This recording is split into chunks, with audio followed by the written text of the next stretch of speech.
initially when the draft electoral rolls were uploaded on the website, these were machine readable and searchable as well. The size was smaller, the pictures were clearer. But soon after Rahul Gandhi's press conference, the roles were updated and they were changed into non-machine readable, non-searchable, low quality pictures. So was that because a lot of searches were being conducted in these roles? And secondly, why is the dual Epic ID issue there in Bihar? Despite the commission saying back in May that, we have resolved it across the country.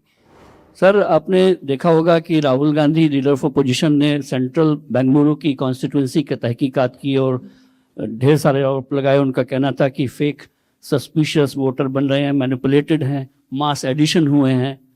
इसके 2-3 दिन बाद ही BJP के powerful leader Anurag Thakur ji ने press conference की और उन्होंने कहा कि उनके पास कंक्रीट प्रूफ हैं कि कंक्रीट प्रूफ है इस बात के कि lakhs of suspicious voters, duplicate voters, fake addresses, age manipulation, mass addition have been found in Wayanad, Raebareli and other constituency. देश की 2 बड़ी राजनीतिक पार्टियां ये आरोप लगा रही हैं कि fake voters, bogus voters, manipulation of age, duplicate voters ये मौजूद हैं। तो आप कितना सहमत हैं और इन आरोपों के आप क्या जांच कोई कराएंगे?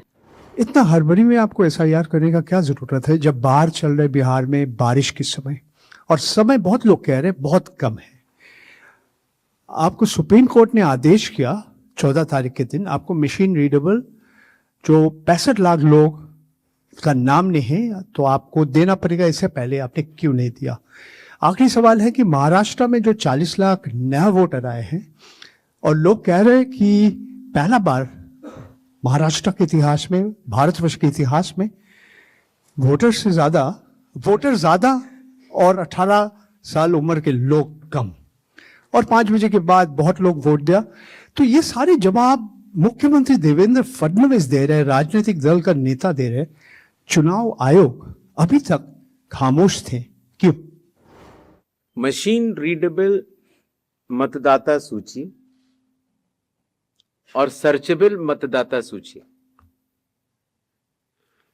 दोनों में हमें अंतर समझना होगा।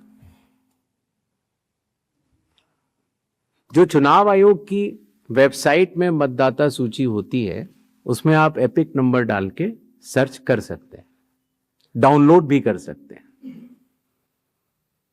इसको मशीन रीडेबल नहीं कहा जाता। मशीन रीडेबल के ऊपर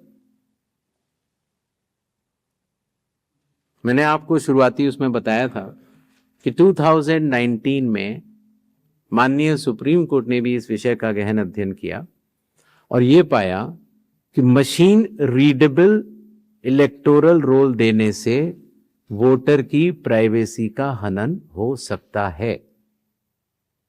इसलिए मशीन रीडेबल एक अलग चीज है। जो मशीन रीडेबल का अर्थ होता है कि आप उस इलेक्टोरल रोल को पढ़ भी सकते हैं। उसमें अगर आपके पास कंप्यूटर पे वो लिस्ट सूची आ गई तो आप ये फोटो उठा के दूसरी जगह भी डाल सकते हैं। अगर आपने एक व्यक्ति की फोटो दूसरी जगह डाल दी और पलट दी तो वो व्यक्ति वोट ही नहीं कर पाएगा, क्योंकि जब वो वोट करने जाएगा तो उसका चेहरा नहीं मिलेगा।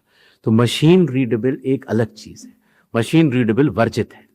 तो उसको आप, ये चुनाव आयोग का अकेला फैसला नहीं है, ये चुनाव आयोग का फैसला माननीय सुप्रीम कोर्ट के जजमेंट के बाद है और 2019 से है। तो मशीन रीडेबल अलग चीज हो गई और एक लिस्ट को सर्च करना वो एक अलग विषय हो गया। जब आप एक लिस्ट को सर्च करते हैं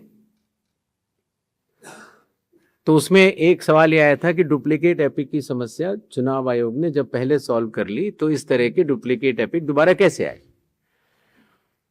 डुप्लीकेट एपिक 2 तरीके से हो सकते हैं। एक कि एक व्यक्ति जो वेस्ट बंगाल में है, जो व्यक्ति अलग है, उसका एक एपिक नंबर है, और एक व्यक्ति जो हरियाणा में है उसका एपिक नंबर भी वही है। अर्थात एपिक नंबर 1 व्यक्ति 2। जब यह सवाल उठा लगभग मार्च 2025, जब हम लोगों ने उसके ऊपर चर्चा की और उसको हम लोगों ने पूरे देश भर में सुलझाया। लगभग ऐसे 3 लाख लोग मिले जिनकी एपिक संख्या 1 थी, तो उनकी एपिक संख्या बदल दी गई, जिससे एक ही एपिक से 2 लोग ना हो, एक ही नंबर के 2 लोग ना हो। दूसरी तरह की डुप्लीकेसी ऐसे आती है जब एक ही व्यक्ति का एक से ज्यादा जगह मतदाता सूची में नाम हो और उसका एपिक नंबर अलग हो, अर्थात व्यक्ति एक, एपिक अनेक। पहली वाली स्थिति यह थी, एपिक एक, व्यक्ति अनेक। तो एपिक एक, व्यक्ति अनेक की समस्या तो चुनाव आयोग ने पहले सुलझा ली, लेकिन जब यह विषय आया कि एक ही व्यक्ति और उसके कई एपिक्स हैं, तो कुछ केसेस में जब शिकायत आई तो हम लोगों ने तहकीकात की, तो यह समझ में आया कि जो व्यक्ति, जैसे मैंने आपको बताया था कि अगर वो गांव में रहता था तो वहां उसका एक जगह नाम था, फिर वो शहर में आया, फिर वो वहां से चलते चलते दिल्ली या बंबई पहुंच गया और उसने अपना पुराना नाम डिलीट नहीं कराया। पहले ये संभव नहीं था। 2003 से पहले नाम अगर आपको पुरानी जगह से कटवाना है तो कोई वेबसाइट नहीं थी इलेक्शन कमीशन की जिसमें एक ही जगह सारा डेटा हो। हर स्टेट की अलग अलग वेबसाइट थी। तो नतीजा, अगर आप पटना से चल के दिल्ली आ चुके हैं और आप पटना का वोट कटवाना चाह रहे थे तो आप एक पत्र लिख सकते हैं। अब उस पत्र के ऊपर कार्रवाई हुई, आपने सही जगह भेजा, नहीं भेजा और आपका वहां वोट नहीं कटा, आप दिल्ली आ चुके, आपका यहां नया मतदाता सूची में नाम आ गया, आपके पास एक नया एपिक नंबर है।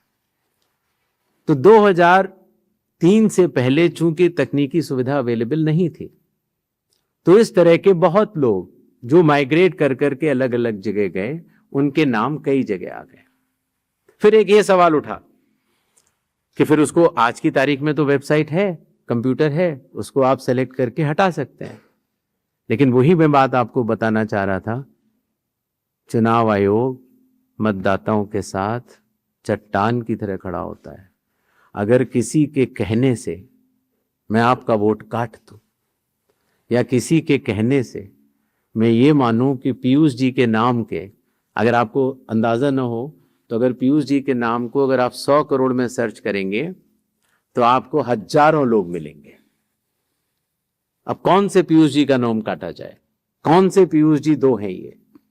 तो अगर इसको जल्दीबाजी में किया जाएगा तो किसी भी मतदाता का नाम गलत कट सकता है, आपकी जगह किसी और का कट जाए।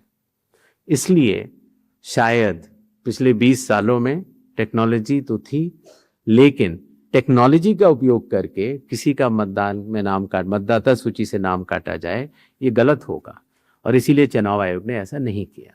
और इसकी या तो व्यक्ति खुद कर सकता है तो कोई आपत्ति नहीं है, और या फिर स्पेशल इंटेंसिव रिवीजन के जरिए जब ये एन्यूमरेशन फॉर्म बनेगा तो पीयूष पांडे जी के पास ही फॉर्म पहुंचेगा। अगर उनके पास दूसरा फॉर्म पहुंच जाएगा तो एक ही पे दस्तखत करेंगे और डुप्लीकेट वोट की समस्या का निदान हो जाएगा। एसआईआर में हड़बड़ी क्यों? यह भी एक भ्रम फैलाया जाता है। आप लोग मुझे बताएं कि चुनाव से पहले मतदाता सूची शुद्ध करनी चाहिए या चुनाव के बाद? चुनाव से पहले। और यह बात चुनाव आयोग नहीं कह रहा है, यह बात लोक प्रतिनिधित्व कानून कह रहा है कि हर चुनाव से पहले आपको मतदाता सूची शुद्ध करनी होगी। यह चुनाव आयोग का कानूनी दायित्व है। फिर यह बात आई कि 7 करोड़ से ज्यादा बिहार के मतदाताओं तक क्या चुनाव आयोग पहुंच पाएगा? हकीकत आपके सामने है। जब 24 जून से यह कार्रवाई शुरू हुई तो यह पूरी प्रक्रिया लगभग 20 जुलाई तक ही समाप्त हो गई। फिर यह बात आई कि साहब जुलाई में क्यों? उस समय मौसम अच्छा नहीं होता। तो आपकी जानकारी के लिए मैं बताना चाहता हूं कि बिहार में इसके पहले भी 2003 में SIR हुआ था और उसकी तारीख थी 14 जुलाई से 14 अगस्त, और तब भी सफलतापूर्वक हुआ था और इस बार भी सफलतापूर्वक सबके इन्यूमरेशन फॉर्म्स वापस आ गए। एक और सवाल पूछा गया कि माननीय सुप्रीम कोर्ट के कहने से हम लोगों ने ये मशीन रीडेबल फॉर्मेट क्यों दिया। माननीय सुप्रीम कोर्ट ने ये स्पष्ट कहा है कि हर जिले की अलग वेबसाइट बनाई जाए और हर जिले की वेबसाइट पर एपिक नंबर से सर्च होने वाली सूची रखी जाए। और आपको ये जानकर हर्ष होगा कि 56 घंटों के अंदर चुनाव आयोग ने उसका अनुपालन किया है और हर जिले की वेबसाइट की सूची आप सबको जो फोल्डर दिया गया है उसमें है, आप भी सर्च कर सकते हैं।